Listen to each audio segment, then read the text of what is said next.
National Day. Oh ya, tak ada kelas. Tak ada. Kalau nak celebrate National Day boleh. Semua nak ada pakai merah dengan putih.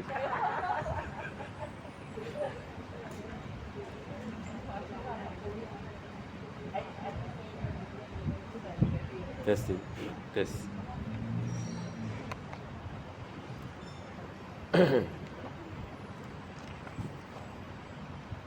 Boleh dengar Aisyah? Boleh dengar insya-Allah belakang? Tak kuat. Saya tak tahu apa dia jadi.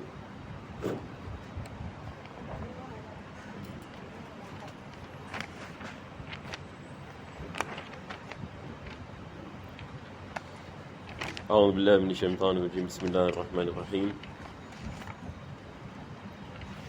الحمد لله رب العالمين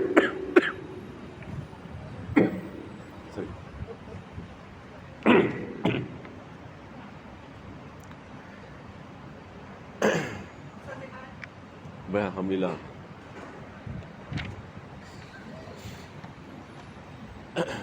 Alhamdulillah wassalatu wassalamu ala Rasulillah wa ala alihi wa sahbihi wa man wala. Alhamdulillah, kita pertama dan utama sekali memanjatkan, ya. Oh, tak dengar. Mungkin saya tukar ni.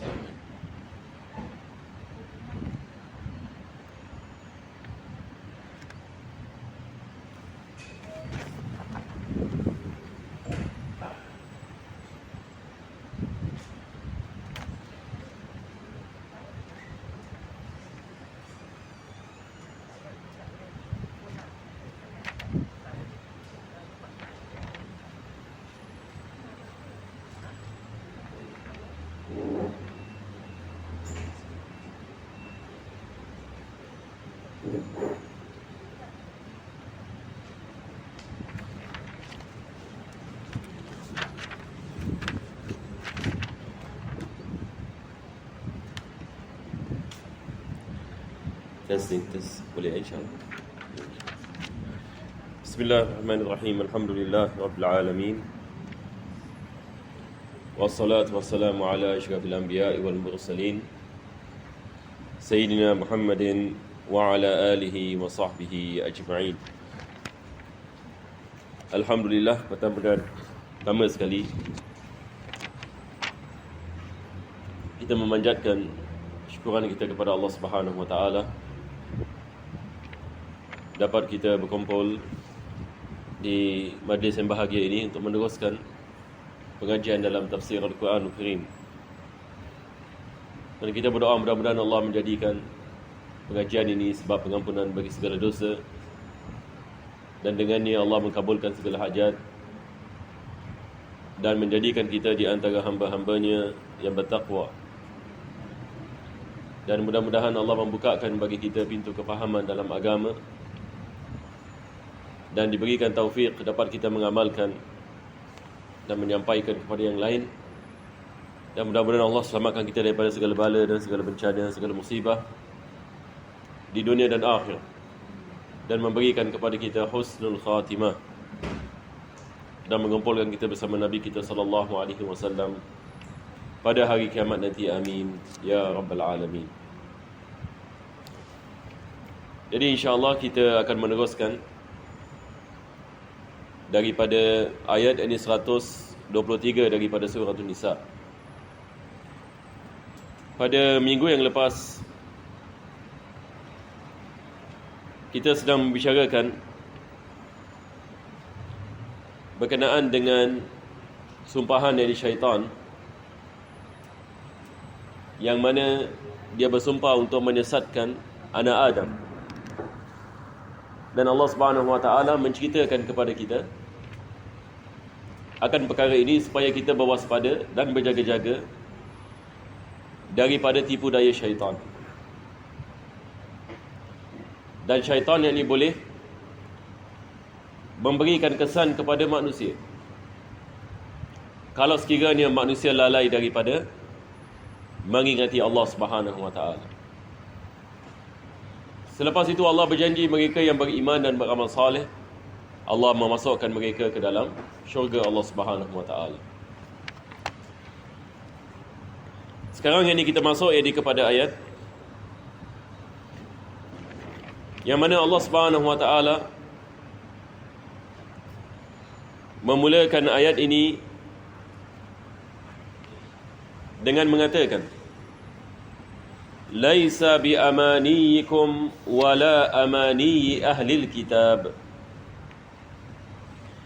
Ini Allah Subhanahu wa taala mengatakan, bukanlah ini dengan angan-angan kamu dan angan-angan ahlul kitab.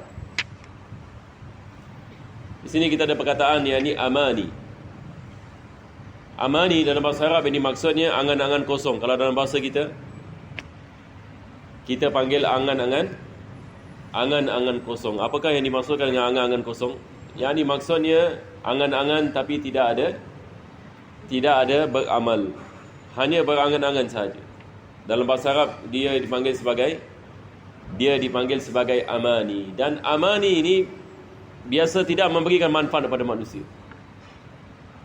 Angan-angan kosong ini biasanya tidak memberikan manfaat kepada manusia. Tetapi apakah yang memberikan manfaat kepada manusia? Kalau sekiranya ia diikuti dengan beramal. Itu sebab Allah Subhanahu wa taala memerintahkan manusia untuk beramal, dan kita hanya lihat kesan daripada sesuatu apabila kita beramal dengannya. Tapi kalau satu orang ini tidak mau beramal, tidak mau bekerja dan sebagainya, tidak berniaga dan sebagainya, dia tidak akan lihat ini apa-apa natijah. Ini adalah sunnah Allah Subhanahu wa taala di atas muka bumi ini. Dalam ayat yang lain Allah mengatakan, wa alaysa lil insani illa ma sa'a. yakni manusia tidak mendapatkan apa-apa melainkan apa yang dia usahakan. Laisa lil insani illa ma sa'a. Jadi Islam ini tidak mengajarkan kepada kita hanya dengan berangan-angan. Maka di sini Allah mengatakan bukanlah dengan berangan-angan. Bukan daripada berangan-angan yang dilakukan oleh kamu ataupun ahli ahlul kitab. Bukan yakni berangan-angan daripada kamu ataupun ahlul kitab yang menyebabkan kamu mendapatkan pahala, akan tetapi dengan kamu beramal. Maka di sini Allah Subhanahu wa taala menekankan apa?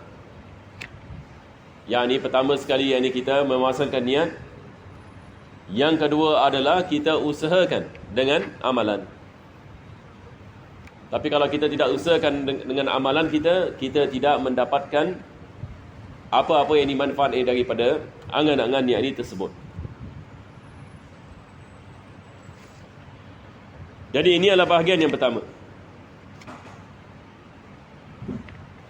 Sebab ini ada sebahagian dari orang daripada ahlul kitab, mereka mengatakan kami ini pasti akan masuk ke dalam syurga.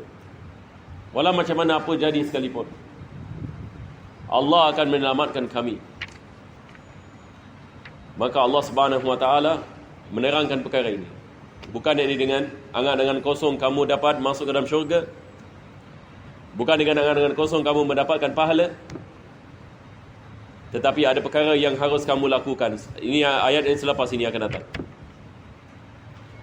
Jadi Allah mengajarkan kepada kita kepentingan meletakkan azam dan beramal. Bukan dengan angan-angan yang kosong. Al-Imam Hasan Al-Basri yang ini mengatakan, ini ada seorang ini ulama, dia mengatakan laisal imanu bitamanni.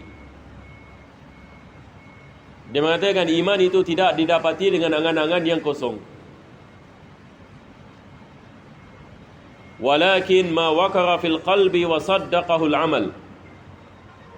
Tetapi iman adalah sesuatu yang ada pada hati yang dibenarkan dengan amalan.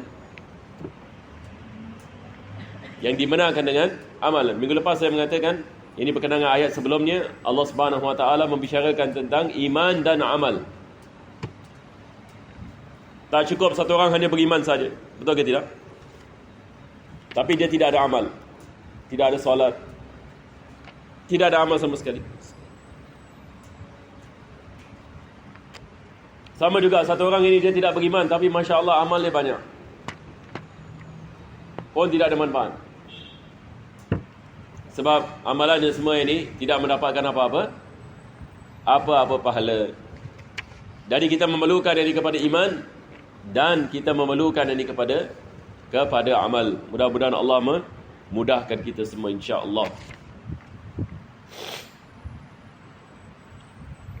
Selepas itu Allah mengatakan, may ya'mal su'an yujza bihi. Barang siapa yang mengamalkan sesuatu yakni perkara yang salah, perkara yang buruk ataupun dosa, dia akan dibalasi dengannya. Barang siapa yang melakukan keburukan, dia akan dibalasi dengan keburukan. Ini adalah daripada keadilan Allah Subhanahu wa taala. Jadi manusia walau macam mana sekalipun dia melakukan keburukan, tiap-tiap keburukan yang dia melakukan akan kembali ke atasnya. Sama ada dia menyedari ataupun tidak menyedari. Ramai orang yang ini mungkin tidak lihat perkara ini. Dia menzalimi ini orang lain, tapi dia tidak mengetahui. Dengan dia melakukan kezaliman kepada orang lain, maka keburukan bagi amalan kezaliman itu akan kembali ke atasnya. Sama ada di dunia ataupun di akhirat. Ada orang ini dia melakukan kezaliman, tetapi hidupnya dalam keadaan yakni serba-serbi yakni wujud, ada. Tetapi bila yang ini datang ini, dia punya balasannya apabila dia menghadapi maut. Jadi Allah Subhanahu wa taala dia Maha Adil, maka dia membalasi sesuatu keburukan itu dengan yakni keburukan. Yakni dia mendapatkan azab. Sama ada azab itu datang di dunia ataupun azab ini datang di akhirat. Wala yajid lahu min dunillahi waliyan wala nasira. Barang siapa yang melakukan keburukan ataupun kejahatan, dia akan mendapatkan balasannya, sama ada yakni hari ini ataupun esok. Dan dia tidak mendapati selain daripada Allah sebagai pembantunya dan penyelamatnya daripada azab Allah Subhanahu wa taala. yakni dia tidak akan mendapatkan sesiapa pun yang dapat membantunya daripada azab Allah Subhanahu wa taala. Yakni manusia walau macam mana hebat ini sekalipun, di hadapan dari Allah Subhanahu wa taala dia adalah makhluk. Di hadapan Allah ini dia adalah ciptaan. Dan Allah Subhanahu wa taala mampu yang melakukan apa saja kepadanya. Allah yang ini boleh memasukkannya ke dalam syurga ataupun yang ini mengazabnya di dalam ini neraka. Yang ini tidak ada perkara yang boleh menghentikan Allah Subhanahu wa taala. Maka di sini Allah Subhanahu wa taala mengatakan wala yajidu lahu min dunillahi waliyan wala nasira. Tidak ada wali yang dibaginya dan tidak ada nasir. Tidak ada wali yang dimaksudnya orang yang menjaga. Daripada perkataan wali, maksud daripada perkataan wali adalah seorang yang menjaga. Itu sebab kita dalam Islam, kalau kita ada budak kecil ditanya siapa walinya, siapa walinya, ini maksudnya siapa penjaganya, siapa yang jadi jaminan yang dibaginya. Ini dalam bahasa Arab juga kita menggunakan perkataan wali. Tapi biasanya perkataan wali ini digunakan sebagai apa? Satu orang yang soleh. Begitu juga kita ada wali nikah. Wali nikah ini maksudnya seseorang yang mempunyai apa kita mengatakan authority. Authority dalam bahasa Melayu apa? Yang mempunyai kuasa yang atas perkahwinan ataupun mengkahwinkan seseorang. Jadi kita mengatakan dia adalah wali. Jadi perkataan wali dalam bahasa Arab ada banyak makna ya. Salah satu daripada maknanya adalah yang menjaga. Allah Subhanahu wa taala juga adalah al-wali. Betul ke tidak? Dalam Al-Quran Allah mengatakan Allahu waliyul ladina amanu. Allahu waliyul ladina amanu. Allah adalah wali bagi orang yang beriman. Allah adalah wali yang bagi orang beriman. Yang ini maksudnya Allah yang ini penjaga bagi mereka. Maka manusia tidak ada wali melainkan Allah. Tidak ada wali melainkan Allah Subhanahu wa taala. Betul ke tidak? Yang ini maksudnya tidak ada yang boleh menjaga manusia melainkan yang mencipta manusia. Manusia yang ini kan semuanya memerlukan kepada Allah Subhanahu wa taala. Dan manusia tidak mampu menjaga dirinya. Siapa yang menjaga kita? Daripada kita bangun daripada tidur sampai ini kita tidur dan semasa kita tidur 24 jam tiap-tiap masa dan keadaan. Pernah tak kita menanyakan soalan ini? Siapakah yang menjaga kita? Allah yang menjaga kita. Allah yang menjaga kita pada tiap-tiap masa dan keadaan. Kalau Allah tidak menjaga kita, kita akan fana. Kalau Allah ini tidak menjaga alam ini, apa jadi? Alam ini yang akan musnah terus hilang, fana. Jadi bila kita lihat wujudnya alam ini menunjukkan wujudnya penjagaan dari Allah Subhanahu wa taala. Yani Allah ini yang mentakdirkan matahari berfungsi dan bumi, turunnya hujan dan sebagainya. Ini adalah daripada kebesaran Allah Subhanahu wa taala. Tetapi kebanyakan manusia Allah mengatakan tidak, yang ini mengetahuinya. Tapi kita alhamdulillah kita orang Islam, kita belajar Al-Quran. Al-Quran yang ini memberitahukan kepada kita. Kalau tak, kita pun tak tahu. Kita hidup ini di atas muka bumi ini, mungkin kita lalai daripada makna ini. Mungkin kita menyangkakan kita boleh melakukan apa yang kita nak melakukan. Dan kita lupa yang ini kepada Allah yang menciptakan. Maka Allah mengatakan tidak ada yang dapat membantu manusia. Wala yajidu lahu min dunillahi waliyan wala nasira. Sebaliknya Allah mengatakan وَمَنْ يَعْمَلْ مِنَ الصَّالِحَاتِ مِنْ ذَكَرٍ أَوْ أُنْثَى وَهُوَ مُؤْمِنٌ فَأُولَئِكَ يَدْخُلُونَ الْجَنَّةَ وَلَا يُظْلَمُونَ نَقِيرًا. Yani barang siapa yang beriman dan beramal saleh. Barang siapa yang beramal daripada amalan yang saleh. Sama ada dia daripada lelaki ataupun daripada wanita. Maka di sini Allah tidak membezakan lelaki dengan wanita. Jadi Allah mengatakan sama ada daripada lelaki ataupun daripada wanita.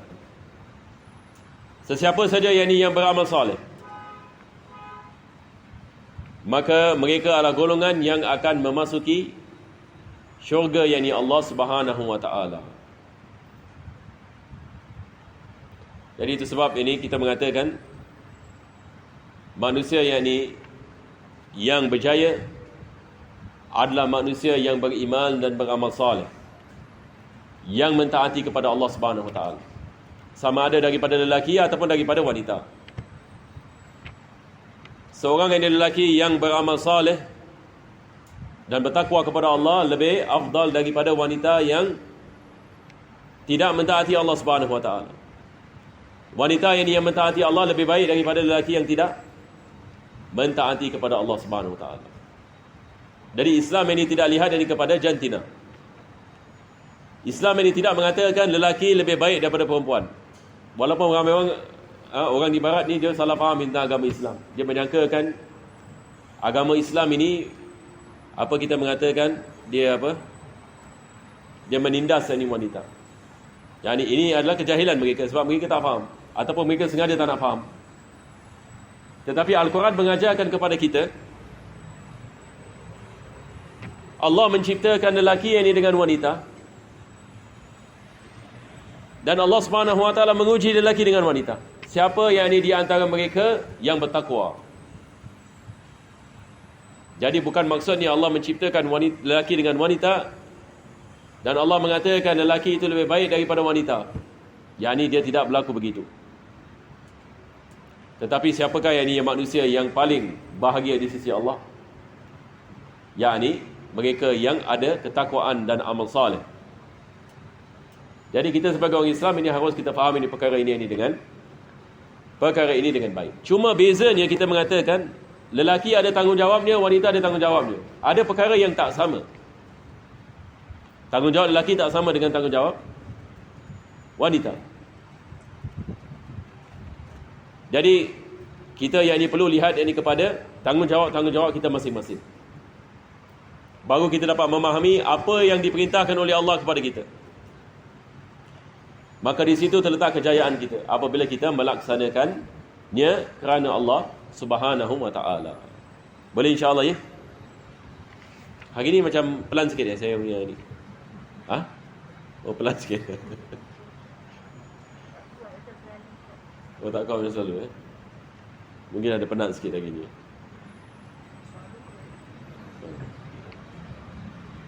Tapi boleh insya-Allah ya, boleh teruskan ya. Masih ada lagi stamina semua.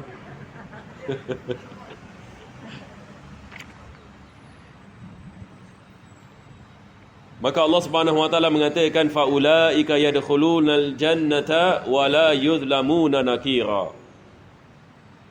Mereka akan masuk ke dalam syurga dan mereka tidak akan dizalimi walaupun sedikit. Nakira dia adalah ibarat sesuatu yang sangat sedikit. Yani Allah mengatakan mereka tidak akan dizalimi sama sekali. Tidak akan dizalimi sama sekali. Mereka akan mendapatkan kejayaan. Dan kejayaan yang hakiki ini adalah kejayaan yang akhirat.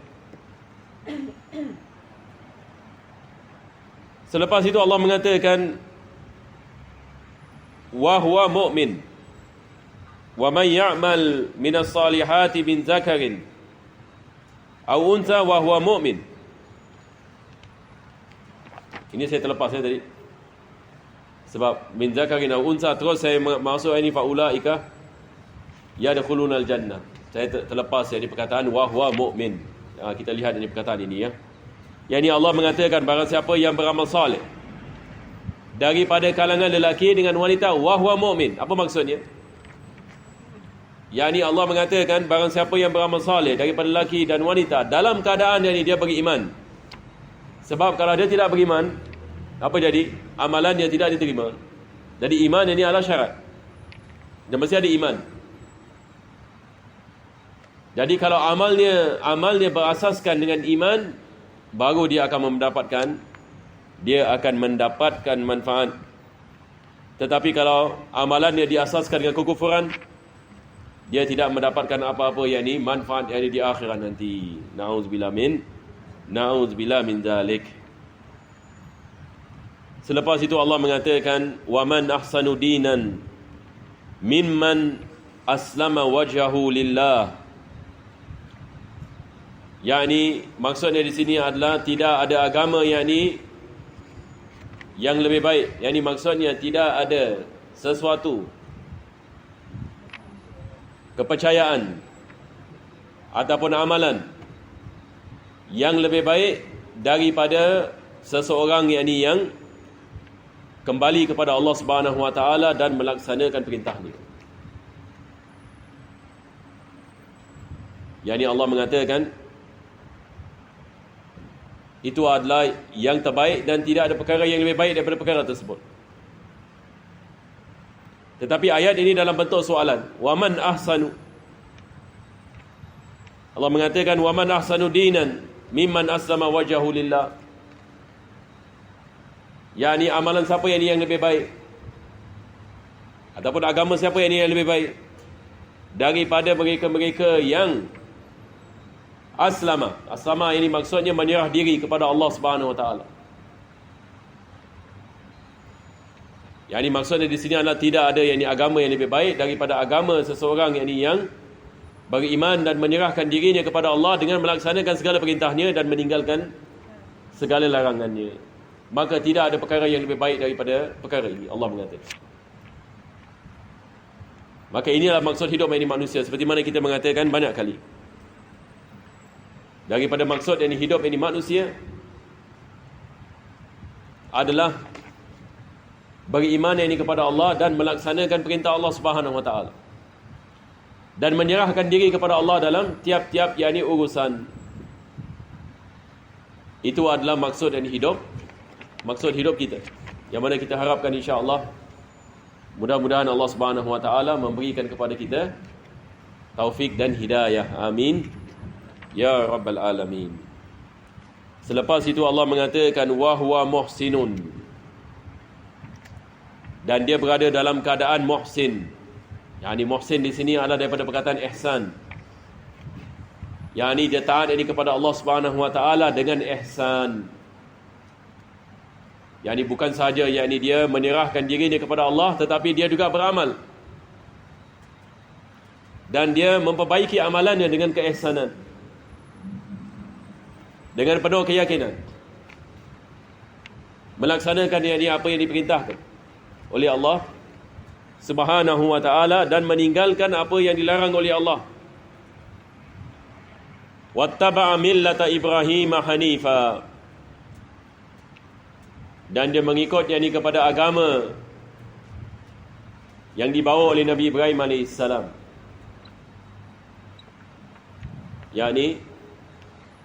Agama yang dibawa oleh Nabi Ibrahim. Nabi Ibrahim AS mengajarkan kepada kita akan iman dan keyakinan kepada Allah Subhanahu Wa Taala. Sebab Nabi Ibrahim AS tidak sekali-kali melakukan syirik, walaupun keturunannya dan datang selepasnya melakukan syirik kepada Allah seperti Bani Israel. Sebab Bani Israel ini daripada keturunan siapa? Daripada keturunan Nabi Ibrahim AS. Tetapi mereka mendakwa mereka adalah manusia yang dipilih oleh Allah, tetapi mereka terjebak dalam syirik, dan mereka mendakwa kami mengikut agama Nabi Ibrahim. Allah mengatakan kamu tidak mengikut agama Nabi Ibrahim, sebab agama Nabi Ibrahim adalah agama tauhid yang terlepas daripada syirik. Jadi maka dalam Al-Quran Allah mengingatkan wattaba'a millata Ibrahim, yakni dia menyerah diri kepada Allah, mentaati kepada perintah Allah Subhanahu Wa Taala, dan dia mengikuti agama Nabi Ibrahim AS, iaitu dalam mentauhidkan Allah Subhanahu Wa Taala dan tidak melakukan syirik. Sebab kita lihat Ahlul Kitab semua mengatakan mereka adalah pengikut Nabi Ibrahim, semua sampai hari ini. Mereka panggil the Abrahamic faith. Orang Yahudi mengatakan mereka ikut kepada Nabi Ibrahim AS. Yani Nabi Ibrahim itu Yahudi, mereka mengatakan.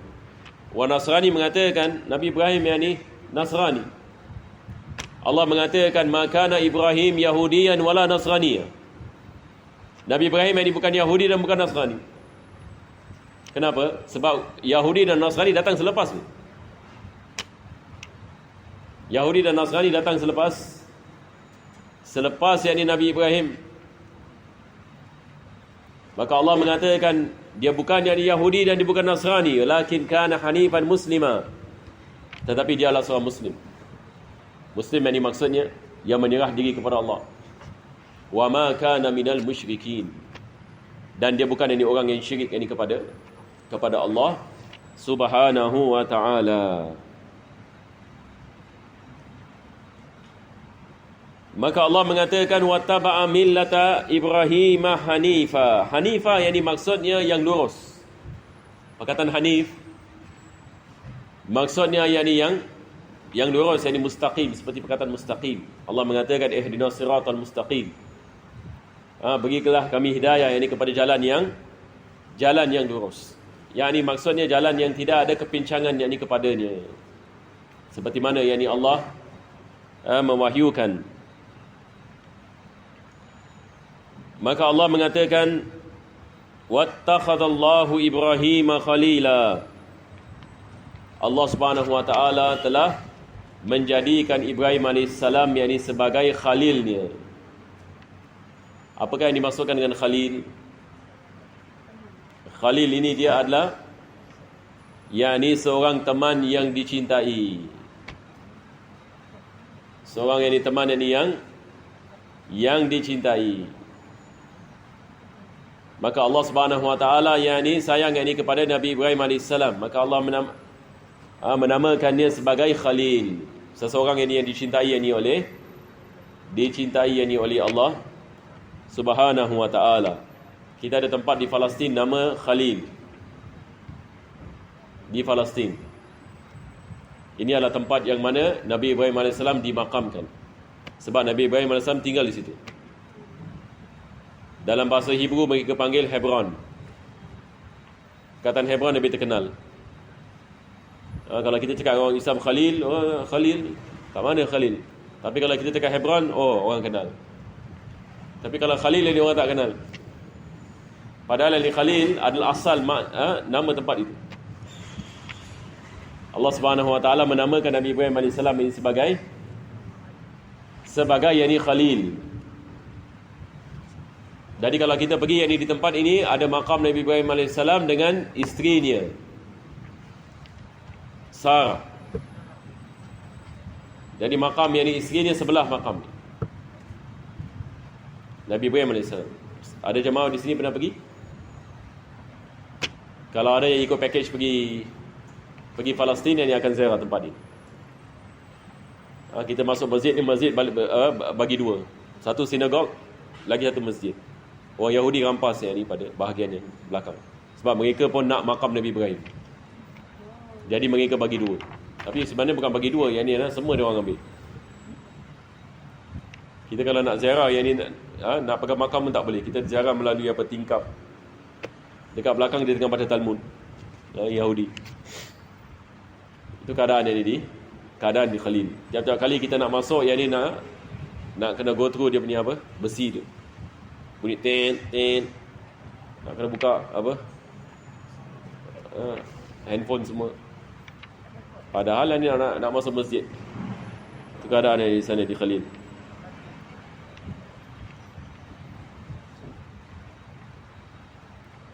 Maka Allah Subhanahu wa taala mengatakan wattakhadallahu Ibrahim khalila walillahi ma fis samawati wa ma fil ard.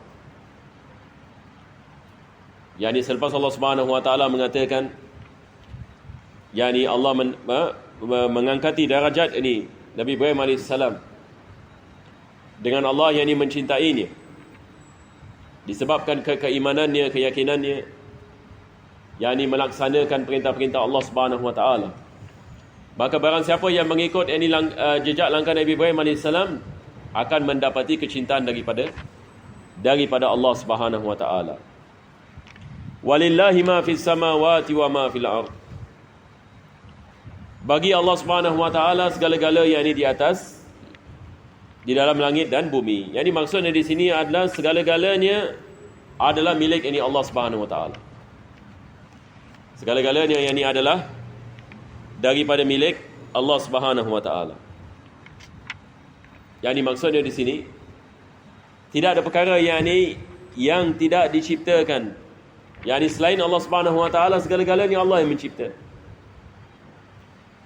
Maka tidak ada perkara yang wujud selain Allah, melainkan Allah yang menciptakannya. Betul ke tidak?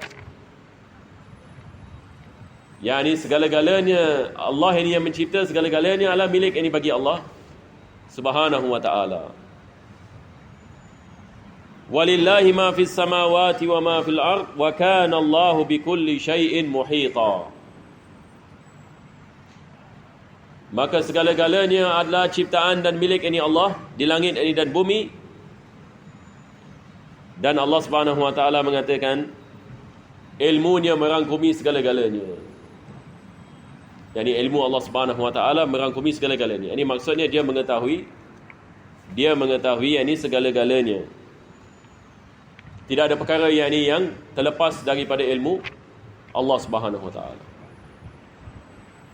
Jadi apa yang kita telah mempelajari, ayat-ayat ini menerangkan kepada kita tentang kebesaran Allah, segala-galanya ciptaan Allah Subhanahu wa taala. Dan manusia tidak ada pilihan melainkan dengan kembali kepada Allah. Sebab tidak ada orang yang boleh menyelamatkan manusia daripada azab. Tidak ada perkara yang boleh menyelamatkan manusia. Manusia adalah ciptaan Allah dan manusia akan kembali kepada Allah. Dan Allah yang akan menentukan. Jadi manusia yang bahagia adalah manusia yang beriman dan melaksanakan apa yang Allah perintahkan. Ini adalah apa yang kita telah mempelajari. Jadi dia adalah perkara yang mudah difaham. Tetapi biasanya yang susahnya apa? Yang susahnya adalah bagaimana kita nak mengamalkannya dalam kehidupan seharian. Sebab ini adalah prinsip kehidupan. Bagaimana kita nak mempraktikkannya, ini ujian dia. Sebab kalau nak faham, saya rasa tak ada masalah kan, semua faham. Segala-galanya diciptakan Allah Subhanahu Wa Taala. Segala-galanya milik ini kepada Allah Subhanahu Wa Taala. Manusia tidak berkuasa, Allah berkuasa. Manusia yang bahagia adalah manusia yang beriman dan beramal soleh, yang melaksanakan perintah Allah, meninggalkan larangan Allah. Tetapi bagaimana yang kita nak mengamalkannya, ini soalannya. Bagaimana yang kita nak meletakkan ini dalam amalan seharian. Ini membezakan seorang yang bertakwa dengan seorang yang kurang bertakwa. Siapakah yang dapat mengamalkannya, meletakkan dalam jadual hariannya. Maksudnya apa saja kita nak melakukan, kita ingat perkara ini. Allah mengatakan barang siapa yang mengamalkan keburukan akan dibalasi dengan keburukan. Barang siapa yang beramal dengan kebaikan akan dibalasi dengan kebaikan. Bagaimana kita nak membezakan keburukan dengan kebaikan? Kita nak kena ada ilmu. Kita kembali kepada agama kita. Perkara yang boleh kita melakukan, perkara yang tak boleh melakukan, perkara yang haram dan makruh, perkara yang wajib dan sunnah. Maka bagaimana kita nak melaksanakan apa yang wajib dan sunnah dan meninggalkan haram dan makruh. Jadi kita pertama sekali nak kena membezakannya dan selepas itu mengamalkan perkara tersebut. Mudah-mudahan Allah memudahkan insya-Allah.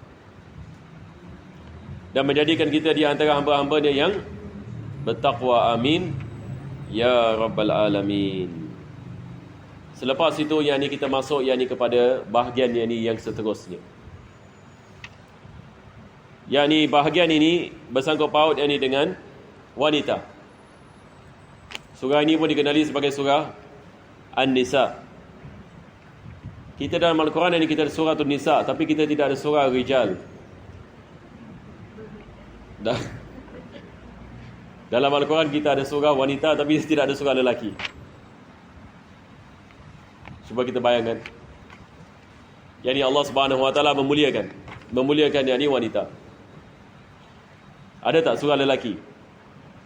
Tidak ada. Tapi kita ada surah wanita. Kita ada surah nama seorang wanita pun ada. Kita ada surah Maryam. Ada surah nama lelaki, nama Nabi kita SAW. Kita surah Muhammad, surah Ibrahim. Ini semalah para Nabi. Tetapi selain Nabi, kita ada surah Luqman. Luqman ini ulama kita ada khilaf, sama ada Nabi ataupun wali. Ramai ulama kita berpendapat dia adalah seorang wali. Luqman Al-Hakim. Allah Subhanahu Wa Taala memuliakan seseorang dengan menjadikan namanya nama surah. Cuba bayangkan. Ini menunjukkan orang tersebut mempunyai kelebihan. Ada pelajaran yang kita boleh mempelajari daripada akhlaknya. Maka kita lihat ayat ini, Allah Subhanahu Wa Taala berfirman wa yastaftunaka fin nisa. Datang sebagian orang datang kepada Nabi sallallahu alaihi wasallam dan menanyakan soalan kepada Nabi tentang tanggungjawab mereka terhadap wanita mereka. Yastaftunaka fin nisa. Mereka menanyakan kepada Nabi sallallahu alaihi wasallam tentang tanggungjawab mereka. Maka Allah Subhanahu Wa Taala mengatakan qulillahu yuftikum fihinna wa ma yutla alaikum fil kitab. Katakanlah Allah Subhanahu Wa Taala akan memberitahukan kepada kamu tentang tanggungjawab itu di dalam yakni ayat-ayat yakni Al-Quranul Karim, dan juga yakni melalui yakni wahyu. Ini kita lihat yakni Islam menerangkan yakni segala yakni hukum ahkam. Ini adalah daripada kehebatan yakni agama kita. Allah Subhanahu wa taala yakni menerangkan. Maka Allah mengatakan, wa ma yutla alaikum fil kitabi fi yataman nisa'i allati la tu'tunahunna mimma kutiba lahunna wa targhabuna an tankihuhunna. Yani Allah mengatakan, kami akan menerangkan kepada kamu tentang urusan mereka dan tanggungjawab yang ke atas mereka melalui ini Al-Quranul Karim, dengan ayat-ayat ini Al-Quran. Dan juga Allah mengatakan, kami akan menerangkan tentang anak-anak yatim di kalangan para wanita, fi yataman nisa. Yani Allah juga akan menerangkan tentang hak-hak mereka. Dan juga tentang hukum ahkam bagi mereka-mereka yang nak mengkahwini anak-anak yatim tersebut. Jadi ini adalah bahagian yang pertama. Allah Subhanahu wa taala menerangkan, yakni hukum ahkam ini akan diterangkan. Sebab kita lihat ada perkara kita nak kena faham. Kaum Arab ini zaman jahiliyah, mereka tidak ada hak atas wanita mereka. Yakni kaum wanita pada zaman jahiliyah, cuba bayangkan, mereka tidak ada hak atas harta. Mereka tidak ada hak yakni atas suami. Jadi keadaan yakni wanita dalam masyarakat di jahiliyah sangat buruk sekali. Mereka hidup ini dalam penindasan. Jadi apabila datangnya Islam, mereka menanyakan kepada Nabi SAW tentang hukum ahkam yang bersangkutan dengan wanita. Sebab Arab jahiliyah, mereka melihat yakni wanita ini adalah apa? Wanita ini tidak mendatangkan apa-apa yakni manfaat, melainkan yakni bersuka-sukaan dengan mereka. Ini adalah masyarakat yakni jahiliyah. Tapi Islam yakni memuliakan wanita, memberikan hak yakni kepada mereka. Kita ada faraid ini sebagai misal, seorang yang meninggal dunia, dia meninggalkan seorang ibu ataupun meninggalkan anak perempuan, maka anak perempuan yang mewarisinya, betul ke tidak? Ibu yang mendapat daripada harta yang faraid. Begitu juga apabila dalam alam perkahwinan, maka diwajibkan suami memberikan nafkah. Kalau dalam masyarakat jahiliyah tidak ada nafkah, yakni wanita ini ibarat apa? Hamba. Dia ibarat yakni hamba.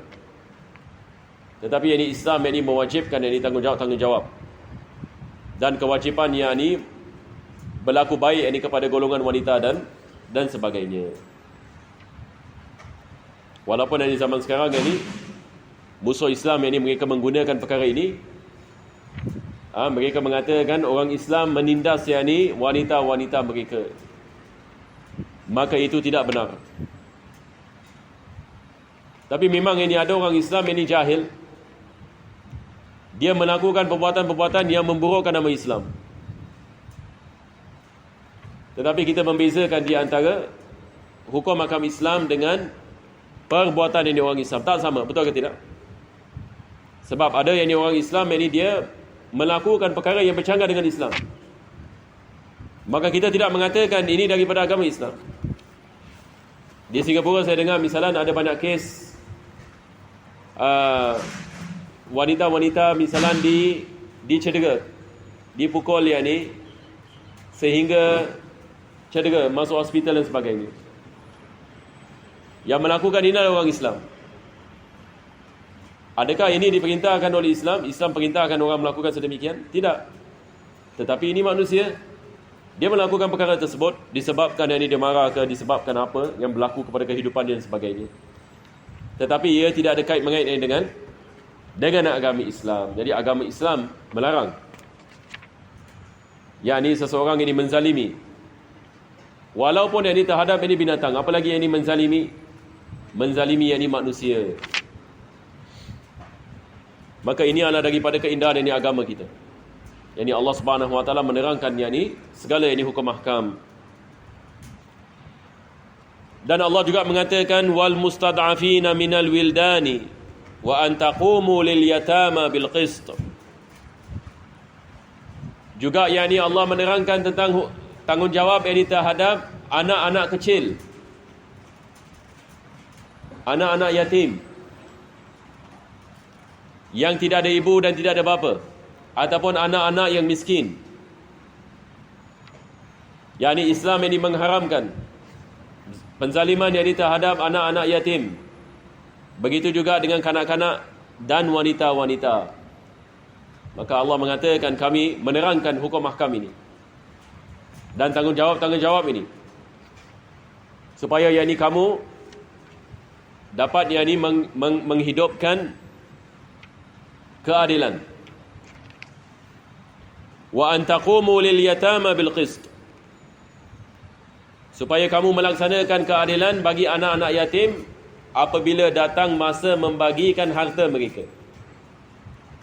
Sebab anak yatim ini apabila ibu bapanya meninggal dunia,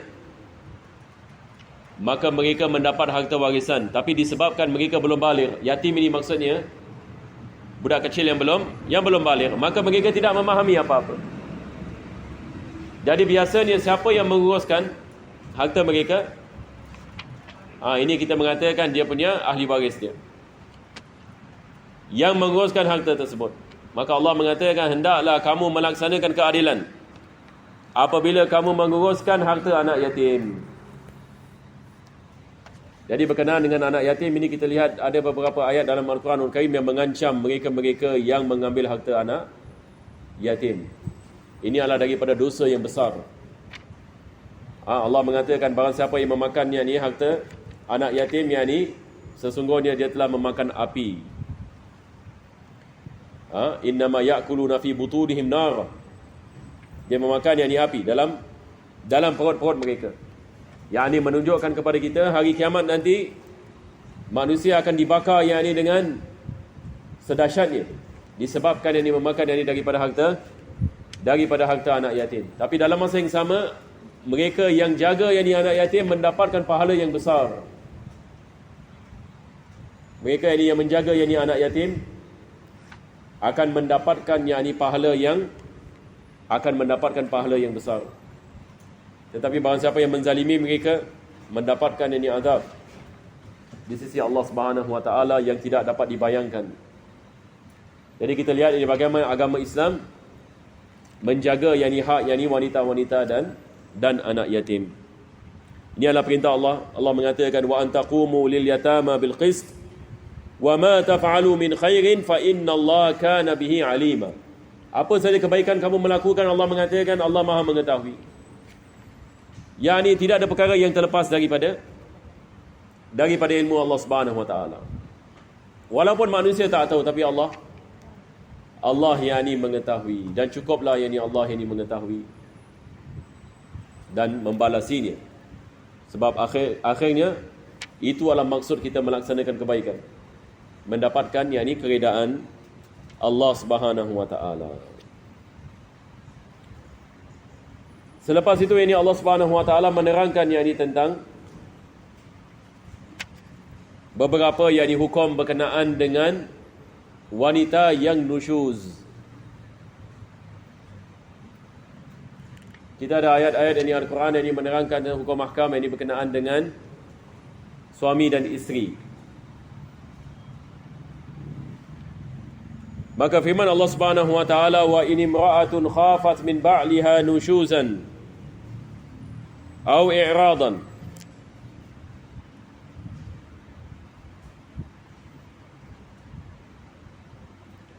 ini adalah berkenaan dengan wanita yakni yang melihat yakni kepada suaminya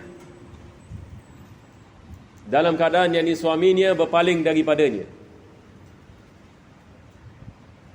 Nusyuz yakni di sini berbeza dengan ayat nusyuz yang lain.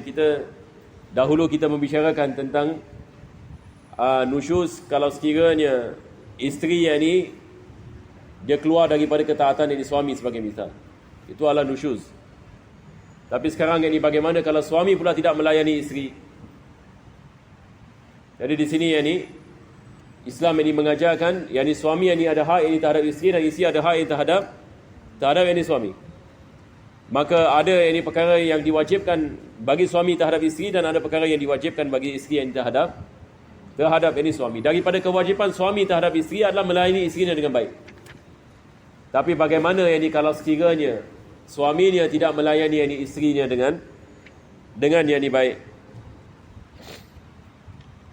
Maka dalam keadaan yang seperti ini Allah Subhanahu wa taala menerangkan jalan keluar daripada masalah ini. Yakni kalau sekiranya yakni suami ada masalah dengan isterinya ataupun ada perkara yang dia tidak menyukai yakni daripada yakni isterinya, maka daripada perkara yang dilakukan ini oleh isteri adalah cari jalan yakni untuk berkomunikasi yakni dengan suaminya, supaya ini dia dapat ini mengetahui apa masalahnya. Dan kalau sekiranya dia mengetahui ini masalahnya dan dia tidak dapat selesaikannya, maka dia mencari ini orang yang dapat menasihati ini suaminya. Maka di sini Allah Subhanahu wa taala mengatakan apabila berlaku ini masalah hendaklah kamu melakukan suluh. Perkataan suluh di sini maksudnya carilah jalan yakni supaya dapat kembali baik antara satu dengan yang lain. Yakni kalau kamu mendapati ada masalah, yakni suami yakni tidak melaksanakan tanggungjawabnya, maka bagaimana kita nak mencari yakni jalan supaya suami dapat kembali melaksanakannya? Daripada caranya adalah dengan menasihatinya ataupun yakni dengan mendatangkan orang yang dapat menasihatinya, supaya yakni perkara tersebut yakni tidak menjadi yakni lebih teruk. Maka di sini Allah mengatakan wa in imra'atun khafat min ba'liha nusyuzan aw i'radan fala junaha 'alaihima an yusliha bainahuma sulha.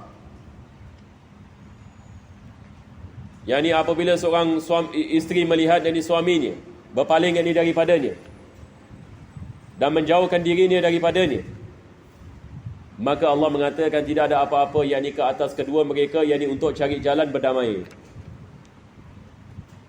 Yani isteri yakni mencari yakni seseorang yang dapat mendamaikan keadaan, suami juga yakni mencari yakni jalan yakni untuk mendamaikan keadaan. Ini adalah daripada perkara yang Allah Subhanahu wa taala mengajarkan kepada kita, supaya yakni kita mengambil yakni jalan keluar dengan baik, dapat yakni kembalikan yakni suami dan isteri ini dalam keadaan baik. Yani Islam ini tidak menggalakkan perpecahan dan cerai yakni menceraikan.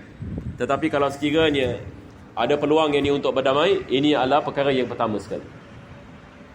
Jadi ayat ini menerangkan kepada kita apabila berlaku yakni masalah dalam rumah tangga, kedua-dua suami dan isteri mesti yakni mencari jalan perdamaian sebelum yakni berlaku yakni apa-apa. Jadi insya-Allah yakni kita berhenti di sini. Selepas itu Allah mengatakan wasulhu khair. Berdamai itu adalah perkara yang baik ini dan digalakkan. Wallahu a'lam bishawab.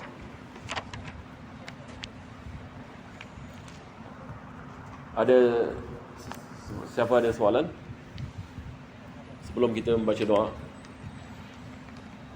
kita ada permintaan di sini juga.